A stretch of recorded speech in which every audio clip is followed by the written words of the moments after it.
Elles étaient une fois de plus réunies dans la salle de réunion du groupe de travail Climat RED plus rénové GTCRR, ces parties prenantes poursuivant les travaux de consultation sur le processus d'élaboration de la politique forestière nationale de la République démocratique du Congo. Pendant 2 jours, soit les 3 et 4 septembre 2025, le groupe de travail forêt GTF, qui organise ces assises de consultation et d'orientation de groupes cibles spécifiques des parties prenantes, a mis autour de la table le secteur privé forestier industriel, artisanal et les opérateurs de l'économie verte. Comme nous sommes en train de construire ces documents, on peut glisser des éléments là-dedans pour que dans le futur, qu'on puisse également penser de la sorte. Et non pas seulement j'ai la concession, je reste seulement dans la conservation ou je reste uniquement dans la production. Non, non, donnez-nous la possibilité de faire les deux. Objectif, collecter les avis spécifiques et les orientations émanant de chaque groupe cible identifié, plus spécifiquement, capitaliser les avis et considérations du secteur privé forestier industriel et artisanal, ainsi que des opérateurs du secteur de l'économie verte sur leur perception et le contenu de la version actuelle du document des politiques forestières. Les thèmes sur le marché carbone et tourbière, recherche, formation forestière. Il y a eu aussi un thème sur le financement partenariat et une réflexion sur la situation désirée pour le secteur financier, sur le plan institutionnel, juridique, économique, environnemental, social et culturel. Éric Kitadi, secrétaire général de la Fédération des industriels du bois, reconnaît l'inclusivité du processus d'élaboration de la politique forestière nationale depuis son début. Le processus d'élaboration de la politique forestière nationale est global.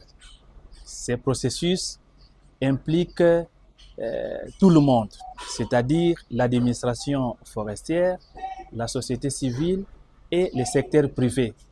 En tant qu'acteurs majeurs dans les maillons de la gouvernance forestière en République démocratique du Congo, le secteur privé est là et prend part à ces travaux pour émettre ses observations, ses avis au document qui a été produit, c'est-à-dire la version 0 de la politique forestière nationale.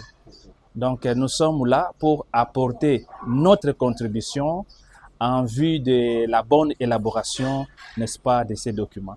Par ailleurs, le débat sur la préséance entre la politique et la loi ne tarit pas, la RDC disposant du Code forestier depuis 2002, au moment où la politique forestière nationale traîne encore. Normalement, on commence par la politique. On doit d'abord avoir les documents de politique qui donnent des orientations générales. Et à partir de ces documents, maintenant, on prend la loi. Mais ici, en RDC, il y a eu une inversion. On a commencé par la loi. Il y a beaucoup de choses qui échappent à cette loi. Or, les documents de politique devraient en amont déjà reprendre les grandes orientations, la vision globale de ce que le pays veut pour ses ressources forestières.